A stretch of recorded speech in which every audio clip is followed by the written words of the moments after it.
जब पता है राहुल गांधी को वो तो एलओपी है, वो बार बार कह रहे हैं मैं तो लीडर ऑफ ऑपोजिशन पार्टी हूं, मुझे तो जाने देना चाहिए था, अकेले जाने देना चाहिए था, अगर कोई नहीं भी जाने देना।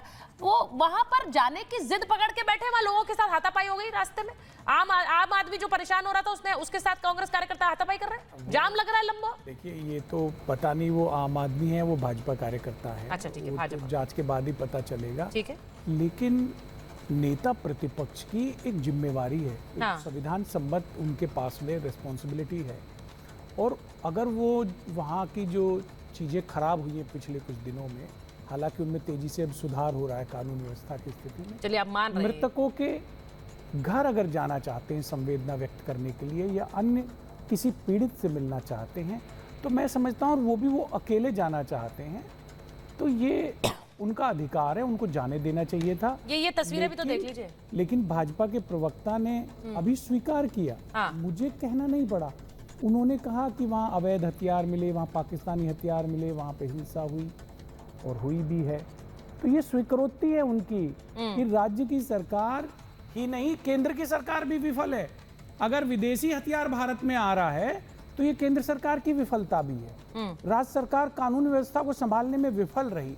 जब एक सेंसिटिव मुद्दा वहां चल रहा था तो इंटेलिजेंस की माननीय डीजीपी, पूर्व डीजीपी साहब पैनल में मौजूद हैं। हाँ। आप बहुत अच्छे तरीके से आपने उत्तर प्रदेश में कानून व्यवस्था संभाली है। नहीं, इस तस्वीर का मतलब क्या है?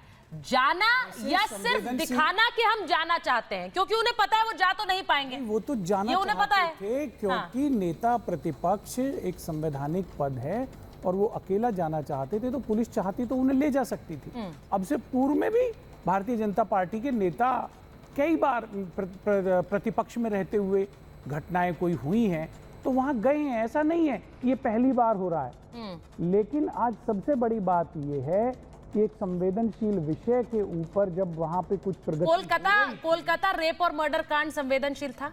कोलकाता रेप और मर्डर कांड संवेदनशील, तो हर एक घटना को, जो भी घटना होती है जिस नहीं, कोलकाता रेप और मर्डर कांड संवेदनशील मामला था। प्रत्येक घटना को संवेदनशील मानता हूँ जी।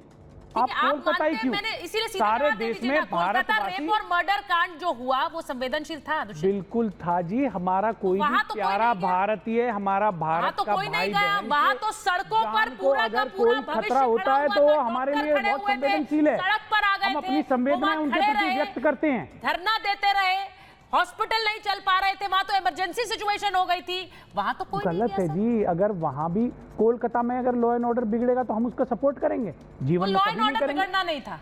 राज्य सरकार की, कलकत्ता की, पश्चिम बंगाल की राज्य सरकार की जिम्मेवारी है कानून व्यवस्था को संभालना। कोई विफलता नहीं थी क्योंकि वहां लेकिन एक राज्य सरकार की विफलता को की कंपेयर दूसरे राज्य सरकार से बिल्कुल नहीं कर सकते। सही कहा आपने। नेता प्रतिपक्ष को जाने देना चाहिए था। नेता प्रतिपक्ष सर, आप कोलकाता नहीं जाते हैं तो एक अच्छा मैसेज जाता, अच्छा संदेश जाता। जानते हुए कि आप संभल नहीं जा पाएंगे, आप सड़क पर जाम लगाते हैं। इसका सीधा मतलब ये है, मैं देखिए आपकी बात से सहमत नहीं हूँ।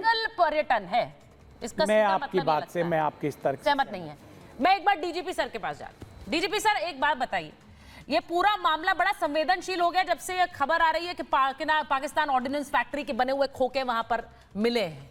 अब इसको आप कैसे देखते हैं, क्योंकि इस पर भी सवाल उठा रहे हैं कुछ नेता ऐसे जिन्होंने कहा कि अगर ये मिले हैं ये तो यहाँ प्लांटेड हो सकते हैं। ये कैसे हो गया अचानक से, ये कैसे आ गए कि पाकिस्तान ऑर्डिनेंस फैक्ट्री के खोखे मिल रहे हैं वहां पर? आप इसे कैसे देखते हैं, बताइए। सुचरिता जी, ये ढूंढना मुश्किल है कि किसी भी स्टेज पे कहीं पर भी कोई आरोपी ये कहते कि हाँ मैं गुनहगार हूं। सभी कहते हैं मैं बिल्कुल बेदाग, साफ सुथरा, और मेरे यहाँ खानदान में 7 पुश्त पे किसी ने जराइम नहीं किया।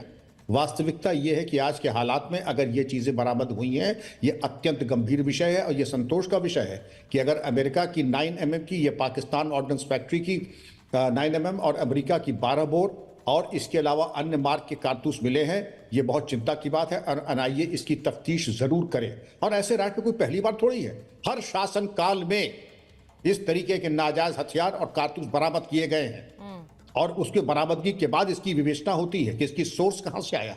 और अगर आए हैं यहाँ पे तो जिस तरीके से यहाँ पर है, मैं तो कहूँगा कि और तलाशी लेकर के इसको देखें कि जिन लोगों से अगर हथियार मिले हैं, जिनके आसपास से अगर सीसीटीवी फुटेज से कोई सुराग मिलता है तो उसकी जानकारी ले, क्योंकि ये एक दूसरा आयाम संबल समस्या को दे रहा है कि जो पाकिस्तान ऑर्डिनेंस फैक्ट्री अमेरिका के जो कारतूस हैं उसके ऊपर इनको जानकारी देखनी चाहिए थी।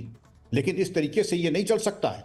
अगर आप ये कहते हैं कि उसको साफ डिनाई कर दें, बल्कि मैं इसके पहले किसी जगह पे था तो लोगों ने कहा, एक राजनीतिक दल के, उन्होंने कहा आपको बड़ी अच्छी जानकारी है नाजायज हथियारों के बारे में। उनका जी हाँ, अगर नाजायज हथियारों की जानकारी नहीं होगी तो आपके डीएनए के बारे में मैं कैसे समझूंगा। जायज हथियार की जानकारी हो ना हो, नाजायज की पूरी होनी चाहिए, तभी तो आप तह तक जाएंगे। जराइम पेशा और जो इसको पकड़ते हैं, जो इसका भंडारण करते हैं, जो इसको रखते हैं और जो इसको करते हैं, ये सिक्के के दो पहलू हैं। जायज की तो मैं ट्रेनिंग देता हूं विभिन्न कंट्रीज के पुलिस ऑफिसर्स को, और नाजायज की जानकारी वही रखना चाहिए, क्योंकि मेरे ऊपर जब आक्रमण होगा, मेरे बच्चों को मतलब जब मेरी पोस्ट पर आक्रमण होगा और नाजायज, तो नाजायज की जानकारी भी मेरी आपसे ज्यादा अच्छी रहेगी। कोई गलत फहमी अगर कोई पाल रहा हो तो निकाल ले। मैं तो आपके डेमो के लिए ये भी लाया हूं सुचरिता जी, ये वही कारतूस है 12 बोर का, जिसकी फायरिंग पिन के ऊपर ऐसी चोट है जिससे ये आभास होता है पूरा फ्रेम काटिए कि सर, बहुत क्रूड किस्म का। हाँ सर, फिर से बताइए। क्योंकि अगर ये असली, हाँ, इस पे अगर आपका अगर ये असली बंदूक से चलेगी तो इसकी फायरिंग पिन के ऊपर ऐसा होगा जैसे कि बिल्कुल एक सुराग, अच्छी तरीके से मशीन्ड फायरिंग पिन चली है। और चूंकि अगर इसमें आपने जो बरामद हुए हैं, ऐसा लगता है जैसे लोहार ने कील लगा करके हथौड़ी से ठोका है, तो उससे मालूम पड़ता कि बहुत क्रूड किस्म का कट्टा था। ये जानकारी बैलिस्टिक्स फॉरेंसिक्स की एक बहुत जरूरी है, लेकिन राजनीतिक दल के मित्रों को बड़ी आपत्ति हुई, आपके पास इतनी जानकारी कैसी है। उनको बहुत, क्योंकि ऐसा ना हो कि इसके तार जो मैं बता रहा हूं कहीं उन तक न पहुंच जाए।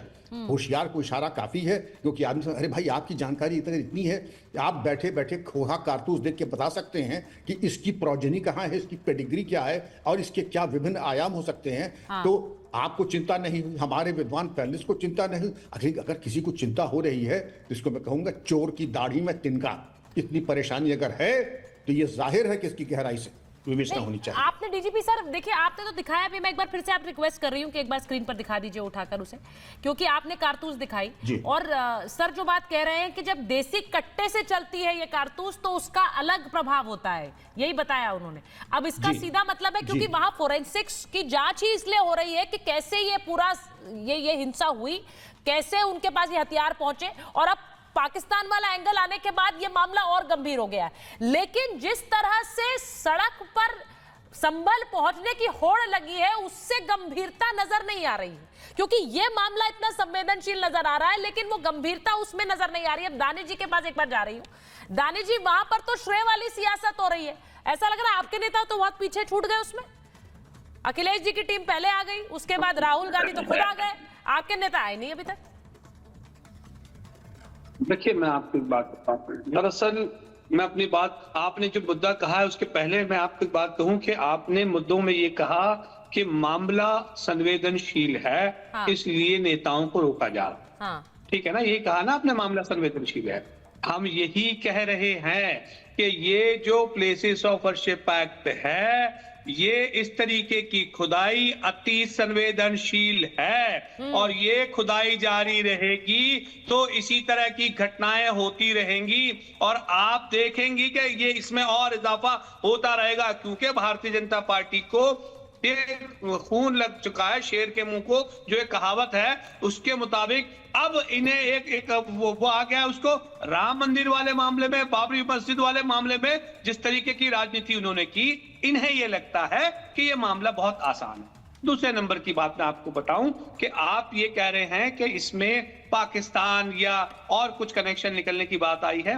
देखिए, हम तो बहुत अच्छे से जानते हैं, दरअसल मैं तो मानता नहीं हूं, लेकिन पाकिस्तान जो है ना, वो भारतीय जनता पार्टी का संकट मोचक है। जब भी वो संकट में आते हैं तो वो तुरंत जो है कहीं ना कहीं पाकिस्तान चले जाते हैं। अच्छा उनके कशीरे भी पड़ते हैं, फिर इनके नेता, इनको लगता है कि जिन्ना जो है वो मिडिल ईस्ट का या क्या कहते हैं, हिंदुस्तान का सबसे बड़ा लग रहा है। दानिश जी, आपको ये मामला क्या इतना नॉन सीरियस लग रहा है? मैं आपसे पूछ रही हूँ क्योंकि आप इसे डिसमिस कर रहे हैं। एनआईए तक जांच करेगी, वहां पर ये खबर आ रही है, लेकिन आप डिसमिस कर रहे हैं। मैं बताऊं आपको।